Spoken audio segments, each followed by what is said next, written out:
everybody, welcome back for week 5. Diving right in, I'll just say the Bears are the worst team in football, period. The Commanders are favored by 6.5 points at home. The money line is Bears plus 240 and the total is 44.5. Last Sunday, the Bears dropped a game to the Broncos, the same Broncos team who lost by 70 points the week before. Last Sunday, Justin Fields actually played a decent game, but it couldn't save them from an awful defense and poor coaching. The Commanders put up a good fight against the Eagles and could have possibly won if Ron Rivera went for 2 at the end of the game. Math is hard. Somebody needs to buy these coaches a calculator. My pick, do I have to?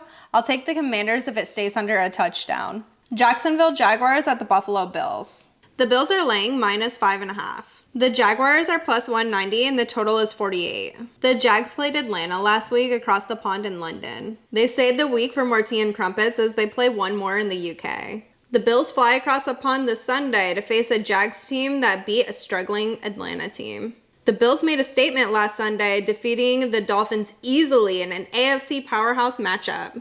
Unfortunately, the Bills lost cornerback Tre'Davious White, who tore his Achilles.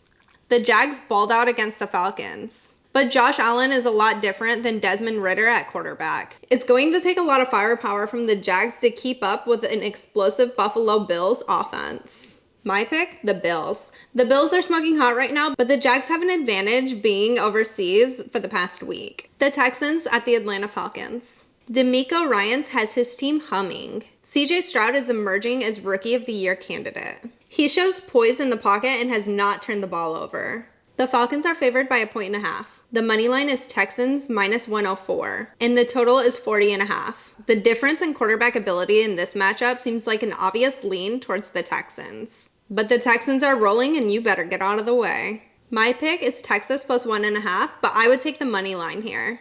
This is the prime spot for the Texans to beat down a struggling Falcons team. Carolina Panthers at the Detroit Lions. The winless Panthers just lost a tough one to the bumbling Vikings. And Bryce Young still looks like he's figuring it out. But Carolina's defense is in a tough spot. The Lions are giving 8.5 points at home. The money line is Panthers plus 330 and the total is 43.5. The Lions are the real deal. A legitimate playoff contender this year. They should have no problem beating a young and injured Panthers team. My pick is the Lions. The Titans versus the Colts.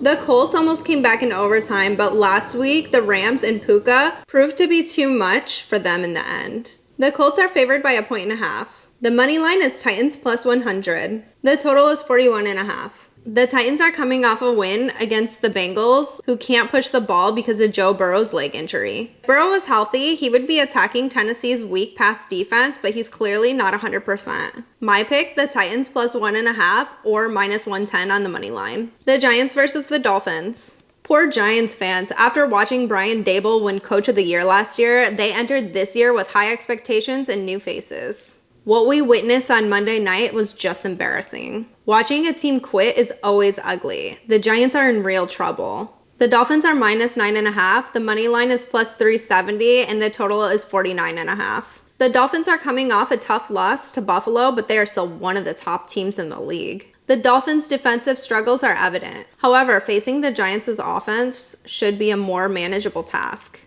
The spread is large and chalky, but this Dolphins squad appears primed to dominate significantly weaker teams like the Giants. My pick is Dolphins minus 9.5. Ravens versus Steelers. Not sure if Kenny Pickett is going to hit the field for this game, but does it even make a difference? The Ravens are favored by minus 4.5 on the road. The money line is plus 184 to the Steelers, and the total is 40.5. With Pickett out, Mitchell Trubisky gets the start in Pittsburgh. This may even give them a better shot with an arguably more athletic quarterback. This is a tough division battle that the Steelers usually show up for. Expect Mike Tomlin to have his team prepared. If they don't, expect them to fire Matt Canada to appease the Steelers fans. My pick, the Ravens, but I don't feel great about it. Look for Lamar Jackson to continue his campaign for MVP votes against the Steelers. The Saints versus the Patriots. Both teams are dealing with bad quarterback play and injuries. The Patriots are favored by 1.5 points. The Saints are minus 102 on the money line and the total is 39.5. They're dealing with injuries to their top 2 defensive stars this season, Judon and Gonzalez. Missing those two could really hamstring their D, even when facing off the Saints' slumping offense. Mac Jones is so bad that the Pats are going to have to consider benching him. My pick, I'd lead towards the Saints at +1.5. Cincinnati Bengals at the Arizona Cardinals. Who to peg the Bengals as a mere 3.5-point faves over the Cardinals in week 5 before all of this kicked off? The money line on the Cardinals is +138 and the total is 42.5. Cincy's in a tight spot. Joe Burrow is clearly not at full strength. In that defense, it gave up a whopping 27 points and 400 yards to Titans offense that's been anything but hot. Right now, banking on the Bengals offense feels like a bad bet, especially with T. Higgins potentially out of the picture for a bit. That said, don't write off their defense just yet.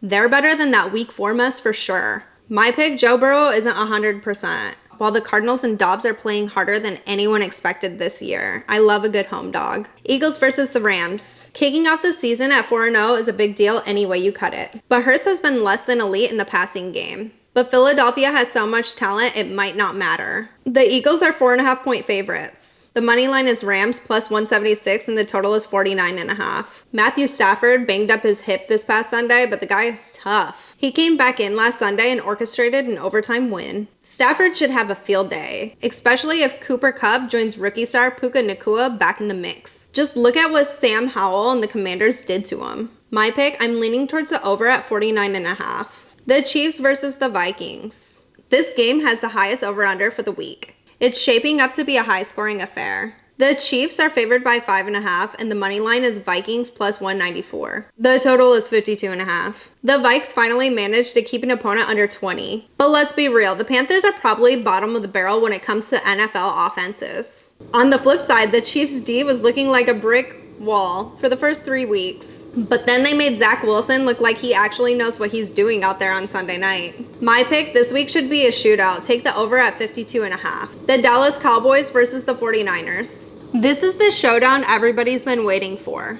The Niners are favored by 3.5 and the Cowboys are +145 on the money line. The total is 45.5. The Cowboys and Dak are still licking their wounds after back-to-back playoff losses to the 49ers. Last time they played, Zeke Elliott lined up at center. The entire country watched as their Super Bowl hopes were pancaked. The Cowboys' flaccid offense is being carried by a very stout defense led by Micah Parsons. As for the 49ers, they've been looking unstoppable this season, with Christian McCaffrey looking like a very strong contender for league MVP. My pick, I'm going with the Niners and laying 3.5 all day. Packers versus Raiders. Jordan Love has been a bit shaky with his accuracy. The Packers are favored by 1.5. The Raiders are +112 on the money line and the total is 43.5. The Raiders will start Aiden O'Connell, who looked green as grass against the Chargers. But give him credit, he nearly pulled off a late game tie after being down 17. Now the wild card here is Jimmy G. Word on the street is he might be suiting up for this one. Until we get a clearer picture, I'm going to pump the brakes on making any calls. That's it for week 5. Make sure you comment below your predictions for the week and if you think I'm wrong. And as always, don't forget to like and subscribe.